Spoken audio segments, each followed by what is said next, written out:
Hey everybody, Logan Alex CPA here from Choice Tax Relief. We work with a lot of gamblers who are facing tax problems.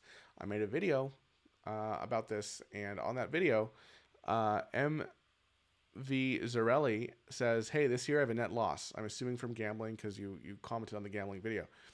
Should I still report winnings and itemize the losses?" The answer to this is absolutely, positively yes, because this is where a lot of gamblers get in trouble with the IRS, is because they think, oh, well, I lost money on my gambling this year.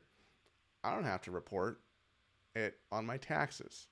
And that is when the IRS comes in and takes down the hammer. Why?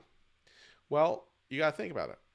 The IRS does not know that you lost money on your gambling unless you tell them you did on your tax return. All the IRS knows about is your winnings, right? Because what the IRS gets from the casino or wherever else you're gambling is a form W2G. And what is the form W2G? It's for certain gambling winnings. So when you win money, when you win jackpot, right?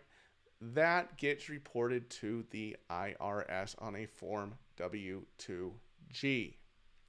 Your losses do not.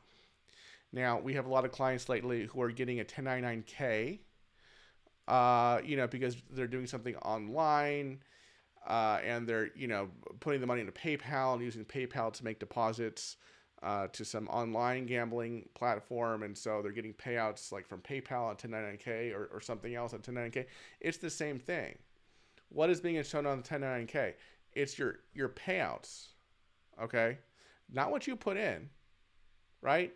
You could have put $20,000 into your gambling account, but you got paid out 10 in winnings, even though you had a net loss of 10. What's going to be reported is the 10K, right, of winnings. Okay, so that's how that works. So you got to report the losses, or the IRS isn't going to know about them. But here's the catch, folks. Here's the catch. Your gambling winnings are always reportable as income. Right here, currently on Schedule 1, line 8B for the 2024 tax year, right? Gambling, right? Other income, gambling, right? You add up all your W2Gs, all your gambling winnings, that goes there. That's your winnings, okay? And if the IRS doesn't see the number it expects there, right? Because the IRS is going to get all these W2Gs, right, from the casinos. Let's say you play casinos, and let's say your winnings amount to $10,000, right? They're going to expect to see $10,000 right here. If they do not see $10,000 right there, they're going to send you probably a CP2000 informing you that you do not report all your gambling winnings. So do not net and put them here on Schedule 1. You put the gross here. Your losses, though, your wagers, your bets, right? The previous example, the 20,000 you put in, that goes as an other itemized deduction here. $20,000. Okay. Well, I take that back. You can only deduct your gambling losses up to your gambling income. So in the previous example, I said your winnings were only 10, right? So even if you put in 20,000, 100,000, $1 million, if you only won 10, you could only take a deduction up to that 10 of your winnings. Okay? You can't get a benefit for the losses beyond offsetting your gambling winnings. Now, this creates some issues, right? What if you don't itemize your deductions? Okay. Well, then you just take the standard deduction. Your gambling losses aren't directly helping you because you're going to get the standard deduction anyway. Okay. And another kind of caveat here, we just dealt with this with a client recently who lives in Connecticut.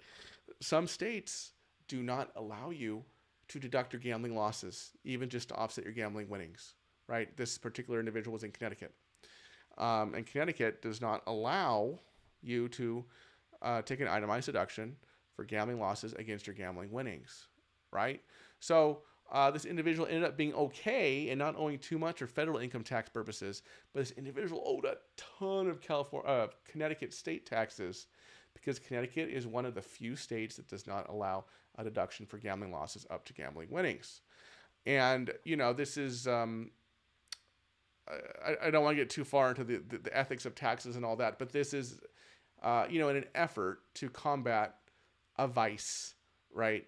Like gambling, right? The theory being, well, if we enact laws, including tax laws, that penalize those who partake in these activities, we're gonna theoretically discourage people from engaging in that activity. I make no judgments on you if you enjoy gambling. But some states do, unfortunately, and Connecticut is one of those states that still have some of those vice laws or vice taxes or whatever want to call it. So to answer the question, yes, even if you lost money on your gambling, you must absolutely still report it on your taxes, or you will get a notice from the IRS saying, hey, we got this W-2G from the casino, but we didn't see anything on your tax return. Okay, and they're going to come after you real nasty like. And there might even be a substantial understatement penalty if the figure is big enough and you actually, won and didn't have, losses to offset. So anyway, thank you so much for watching this video. That was a great question. My original video about gamblers and filing taxes up here at the upper left-hand corner of the screen. I have some other tax relief videos at the bottom left-hand corner of the screen.